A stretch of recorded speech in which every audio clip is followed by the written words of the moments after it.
Are you looking at getting the most out of your Cattleya? Or perhaps you're new to Cattleyas and want to know how to look after them.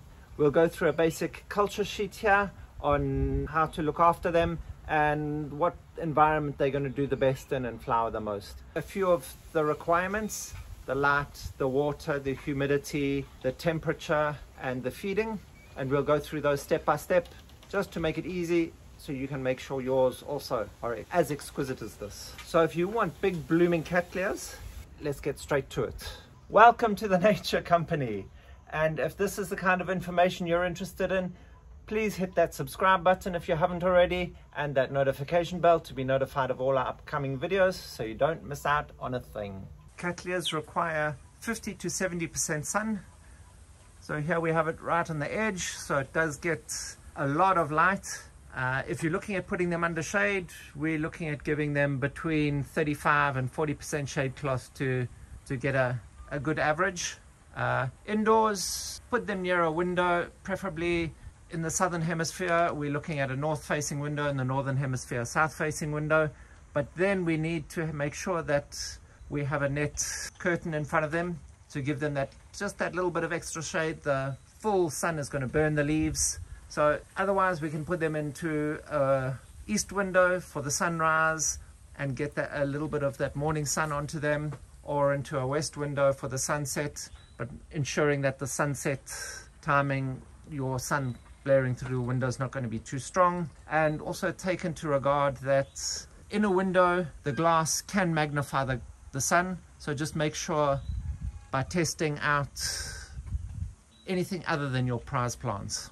Also, with regards to the light, the Cattleya itself is going to tell you whether it's happy or not. It's going to get these nice bright green leaves that aren't too dark. The too dark emerald leaves needs more light. If the leaves are too yellow, then you know you're giving it too much light. So the Cattleya itself is going to tell you how it's feeling with your lighting conditions.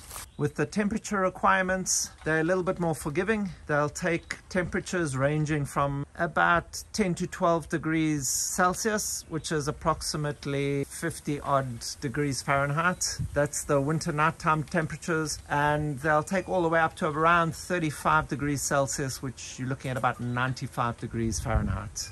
So they do acclimatize themselves to a wide variety of different temperatures. The flower bud formation is formed by changes in temperature, and we need at least between a 5 and 15 degree temperature change to help force the buds. So that would be around 15 or 20 degrees Fahrenheit. This is what forces the bud formation and allows your plant to produce these magnificent blooms. And one important note, and an important thing to take note of when placing your orchid, especially if you're putting it by a window, your temperature fluctuations by a window are going to be a lot higher than what your temperature fluctuations in the middle of a room are going to be if you're keeping it indoors. So just a small note to take note of when placing your orchid. Watering. This is the point where your Cattleyas are a little bit more temperamental. They don't like to be overwatered. Overwatering will rot their roots quickly, and they like to have that period of dryness after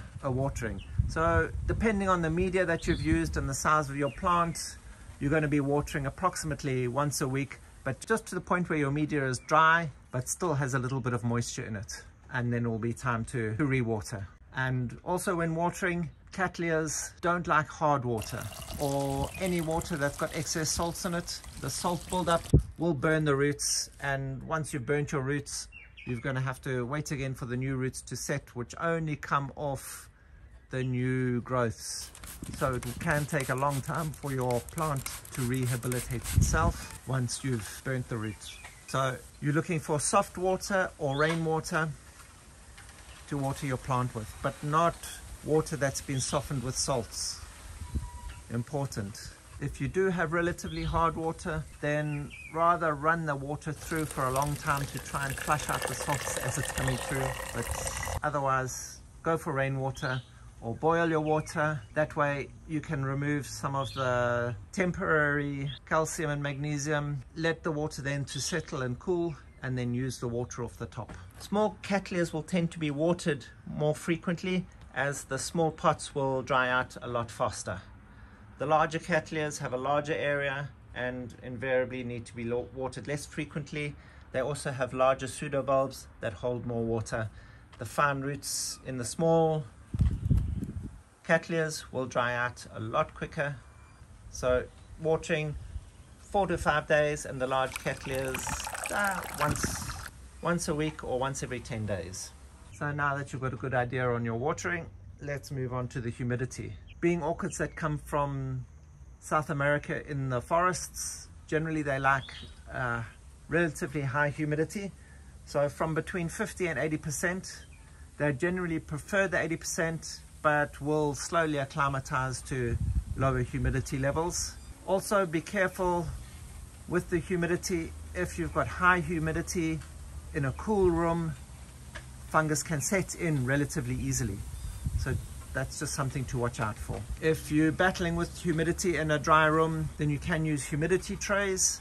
Just a warning with humidity trays, they can reduce the temperature in and around the environment of the orchid as well. So preferably, if you can get hold of a humidifier, that would be your best bet. So here's a humidity tray, half filled with water. We can see the stones below are wet, top stones are dry. So when we place our Cattleya on top, there's no water leaching into the pot itself, so we don't rot the roots, and we're giving all that good humidity to the plant. And remember, indoors, your heating and your air conditioner will remove humidity and moisture from the air, so that will need to be replaced in some form, either by your humidity trays or by your humidifier. And how are we going to feed this to make sure that it's got all the energy it needs to produce these huge blooms? For the best out of your Cattleya, it's probably best to feed almost every week. And then we're going to be using, if we're using organic fertilizer, we go for a half strength solution. Chemical fertilizer, we generally go for about a quarter strength solution. And we'll feed them once a week with the watering.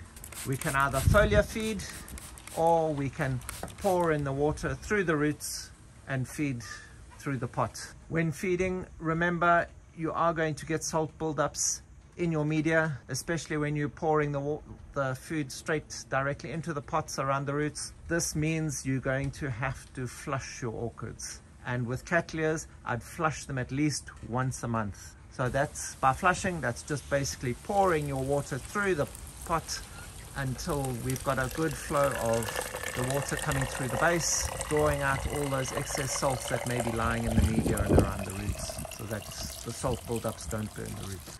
And last but not least, the repotting of your Cattleya to ensure that it's continually got good new growth and the space to do it, so that you can get these blooms every year. And repotting your Cattleya as it starts to grow out of its old pots and the new growth starts to produce new roots.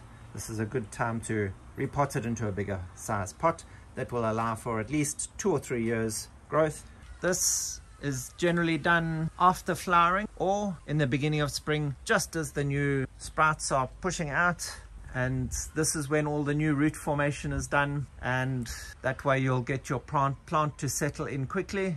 Remember, you want at least 3 to 5 pseudobulbs so that your Cattleya isn't set back in the transplant and you'll still get blooms. Now you have all the basics on how to get your Cattleya to look as magnificent as this. Show us your results in the comments below. I'd love to see pictures of your Cattleyas.